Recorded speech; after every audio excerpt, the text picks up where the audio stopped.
वला तक़रबुस्सलाह व अंतुम सुकारा। ध्यान दें आप,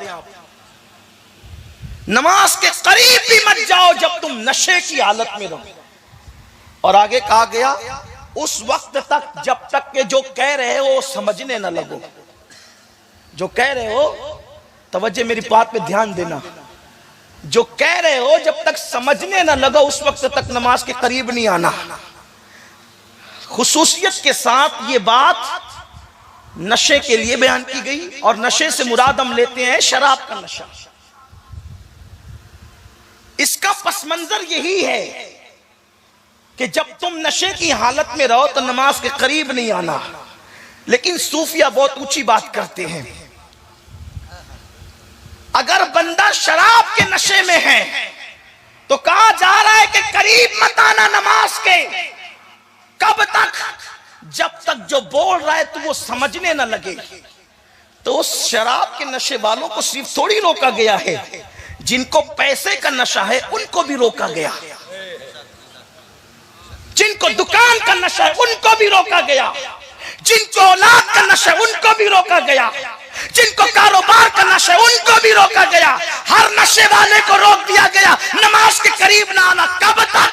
जब तक तू जो बोल रहा है वो समझने न लगे। अरे 50 बार का अल्लाहु अकबर कभी समझा भी कि क्या बोल रहा है? इसलिए कि जबान से बोलता अल्लाहु अकबर और दिल में दुकान है, जबान से बोलता अल्लाहु अकबर दिल में बच्चे हैं, जबान से बोलता अल्लाहु अकबर दिल में कारोबार है। कहा गया जब तक तू करीब नहीं आना नमाज के, जब तक तेरा नशा उतर न जाए। इसका मतलब यह है दौलत का नशा, गुरूर का नशा, औलाद का नशा, दुनिया का नशा मस्जिद के बाहर जैसे जूते उतारता है, सारे नशे उतार के आप दौड़ेगा तेरे जन्नती होने के लिए काफी है। ये एक सजदा जिसे तू गिरा समझता है हजारों सजदों से देता है आदमी को निजात। एक ही सजदे की बात है, नशे से तो निकल। एक बुत बगल में ले जाने वाला मुजरिम है, हजारों बुत दिल में लाने वाले के बारे में क्या ख्याल है? ये जब तक के मैं का बुत मस्जिद के बाहर पास पास नहीं करोगे उस वक्त तक तुम्हारी नमाज़ें तुम्हें फायदा नहीं देगी। और सिर्फ गर्दन झुकाना खुशू नहीं है। एक शख्स नमाज में बहुत गर्दन झुका रहा था, कुछ लोग ज्यादा ही झुका लेते हैं, कुछ लोग और अगर मजमे में पड़े तो और ज्यादा झुका लेते हैं। इल्ला माशाल्लाह, मैं किसी की नियत पे शक नहीं करता। गर्दन झुका रहा था, बहुत गर्दन। फारूक आजम ने उसकी गर्दन पे मुक्का मार के कहा, और याकार गर्दन में तकवा नहीं है, तकवा दिल में है। गर्दन झुकाने वाले दिल झुका, गर्दन झुकाने वाले दिल। इसलिए और सैयदना सिद्दीक अकबर रावी है। सिद्दीक अकबर की रिवायतें बड़ी कम मिलती है, लेकिन जो मिलती है वो बड़ी दमदार है। वो तो हर हदीस ही दमदार है। इसलिए कि सिद्दीक अकबर का शुमार वो सहाबा में मुशाहिदे की मंजिल पर थे। सिद्दीक अकबर सहाबा में मंजिल मुशाहिदा पर थे। और सूफी अल्लाह वाले जानते हैं कि ये मंजिल मुशाहिदा क्या होती है। जो औलिया में मुशाहिदे की मंजिल पर पहुंचे उसका अंदाजा कोई नहीं कर सकता। जो सहाबा में मुशाहिदे की मंजिल पर उसकी क्या शान होगी।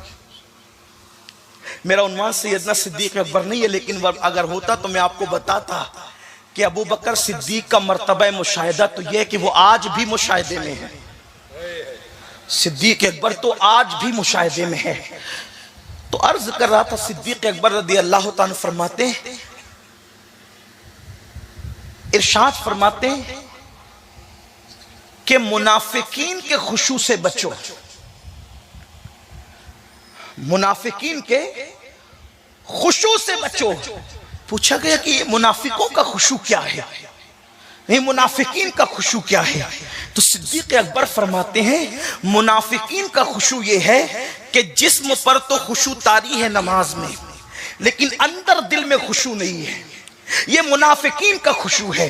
और मोमिनीन का खुशू ये है कि दिल भी खुदा से लरज रहा है और बदन भी खुदा के खौफ से लरज रहा है। ये मोमिनीन का खुशू है। और ऐसी नमाजें अल्लाह के कुर्ब तक पहुंचाती है। इसलिए आज लोग, बहुत सारे लोग शिकायत करते हैं कि सैयद साहब मेरी नमाज में वसवसे बहुत आते हैं, जहन एक तरफ नहीं रहता। आसान तरीका बताता हूं, अल्लाहु अकबर से लेकर अस्सलामु अलैकुम व रहमतुल्लाह तक पूरी नमाज का तर्जुमा याद कर लो। यानी जो नमाज में कह रहे हो उसको समझने की कोशिश करो कि कहते क्या हो। अल्लाहु अकबर का मतलब है अल्लाह सबसे बड़ा है। इस तरह पूरी नमाज याद कर लो। तो जब तुम नमाज का तर्जुमा याद कर लोगे तो अरबी में पढ़ोगे तो उर्दू दिमाग में घूमता रहेगा, और जब दिमाग में घूमता रहेगा तो उतना आपके दिल के अंदर खुशू पैदा होती रहेगी। और फिर मेरे आका अलैहिस्सलाम ने फरमाया, बुखारी शरीफ की हदीस है, मुसलमानों जब कोई मोमिन नमाज पढ़ता है तो वो कितने बुलंद मर्तबे पर फाइज हो जाता है। अफसोस लोगों को कोई वकील बुलाए,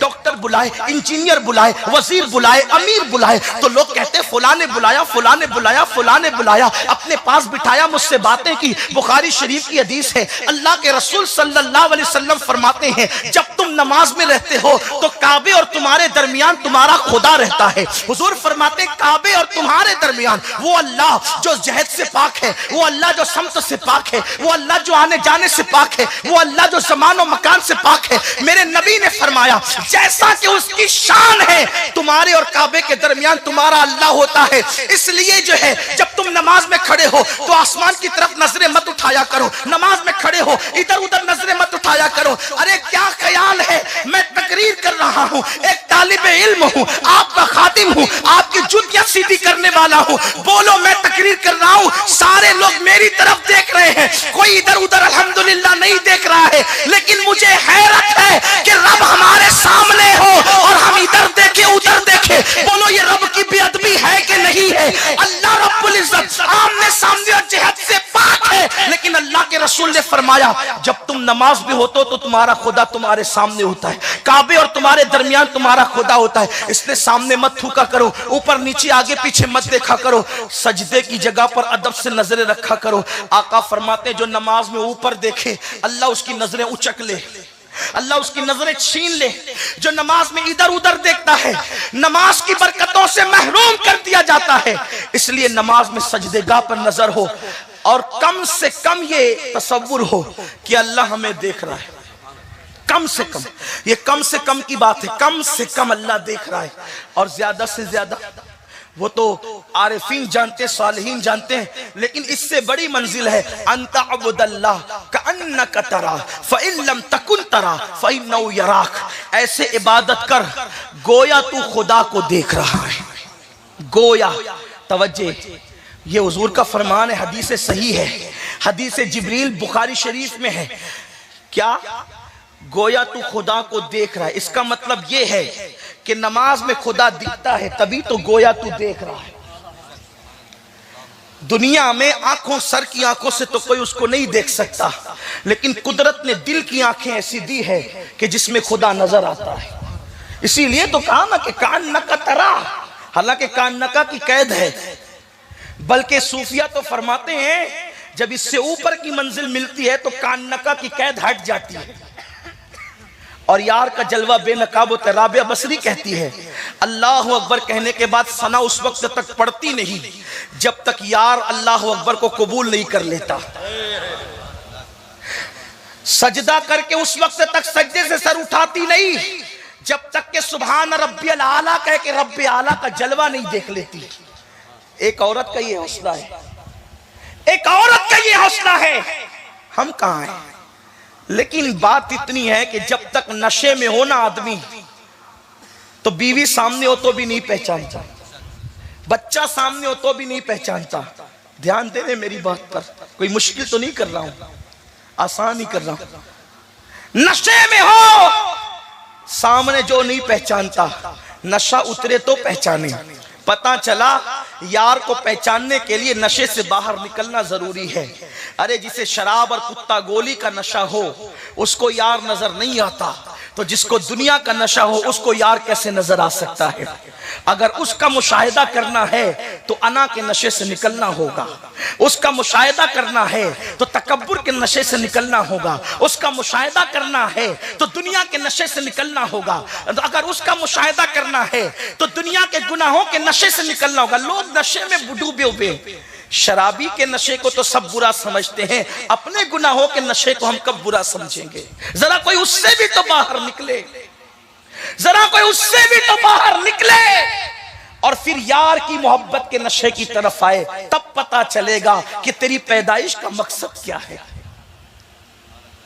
हमारे आकाओं ने खुशू से नमाजें पढ़ी, इसीलिए अल्लाह के हबीब अलैहिस्सलाम के बारे में अम्मा आयशा कहती है, जब हुजूर नमाज पढ़ते थे तो इतनी खुशू के साथ पढ़ते थे कि अल्लाह के हबीब अलैहिस्सलाम के सीने से ऐसी आवाज उठती थी जैसे चूल्हे पे रखी हुई हांडी से आवाज निकलती है। बल्कि अजान के बाद हुजूर की कैफियत ये होती थी कि हुजूर हमको जैसे पहचानते ही नहीं हो। अजान के बाद आका की कैफियत ये थी जैसे पहचानते ही नहीं हो। इमाम ज़ैनुल आबिदीन सैयद सज्जाद, बीमार करबला, मजलूम करबला, इमामुल आबिदीन, इमामुल अइम्मा सैयदना इमाम ज़ैनुल आबिदीन अली इब्ने हुसैन जब वुजू करते तो आपका चेहरा ऐसे पीला हो जाता जैसे किसी ने खून निचोड़ लिया हो। लोग कहते हैं आपका चेहरा पीला कैसे हो जाता है? फरमाते हैं तुम्हें पता नहीं वुजू के बाद किसकी चौखट पे खड़े होने जा रहा हूं, किसके दर पे खड़े होने जा रहा हूं। नमाज पढ़ने वाला खुदा से हम कलाम होता है, खुदा से बात करता है। लोगों को नमाज की अहमियत क्या पता, लेकिन कोई खुशू के साथ पढ़कर तो देखे। तो कुरान कहता है पहली बात, पहली सिफत मोमिन की कि वो खुशू से नमाज पढ़ता है। हजरत उर्वा बिन जुबैर जिस्म में नासूर हो गया, ऐसा खतरनाक नासूर हुआ कि बहुत दर्द से तड़पते थे। लोगों ने कहा कि इसको काटे कैसे, तो कहा जब वो नमाज पढ़ेंगे तब काटेंगे। हालत नमाज में वो उज़्व काट लिया गया, हजरत उर्वा को खबर भी नहीं हुई। और मौलाए कायनात की नमाज तो बड़ी मशहूर है कि वो तीर निकालने वाला वाक़या हालत नमाज में।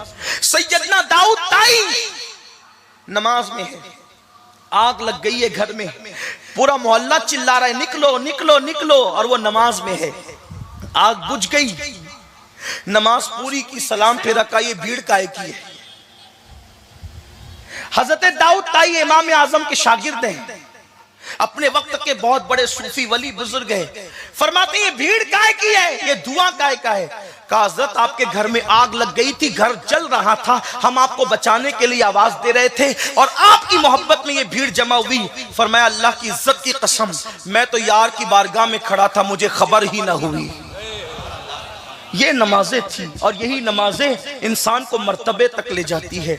हम जो नमाज पढ़ रहे हैं बड़ी माजरत के साथ, पहले तो पढ़ते नहीं और पढ़ते तो खुशू नहीं। सुभान रब्बियल आला कह रहे, पता नहीं कि रब्बे आला की शान भी क्या है, मालूम ही नहीं है कि सुभान रब्बियल आला का मतलब क्या है। अल्हम्दुलिल्लाह रब्बिल आलमीन पढ़ रहे, पता ही नहीं कि अल्हम्दुलिल्लाह रब्बिल आलमीन का मतलब क्या है। जो कह रहे हो खुदा की बारगाह में वो नहीं समझते। बहुत प्यारी सी बात मेरे कायद ने, हुजूर किबला अमीर सुन्नी दावत इस्लामी ने मुझे बताई थी, बहुत खास बात हजरत ने फरमाई थी कि यूरोप के किसी मुल्क में चंद मुसलमानों से किसी एक यहूदी का राब्ता हो गया। मुसलमान उसको मस्जिद के अंदर लेकर के आए। उसने कहा कि जरा हम भी मस्जिद में देखें कि क्या होता है। वो आया मस्जिद में तो नमाज हो रही थी और मुसलमानों की नमाज तो सुभान अल्लाह, बड़े से बड़ा मगरूर भी अल्लाह अकबर के नाम पर झुक जाता है। हमारा निजाम है, बहुत प्यारा निजाम है। मुसलमान लाखों की तादाद में भी हो तो अकामत के वक्त सब बगैर किसी के ऐलान के सफ में खड़े हो जाते हैं। हय्या अलल सलाह हय्या अलल फलाह पे अहले ईमान का मजमा खड़ा हो जाता है, जम जाता है। और अल्लाह अकबर क्या कहा, पूरे मजमे पे लाखों का तो सन्नाटा हो जाता है।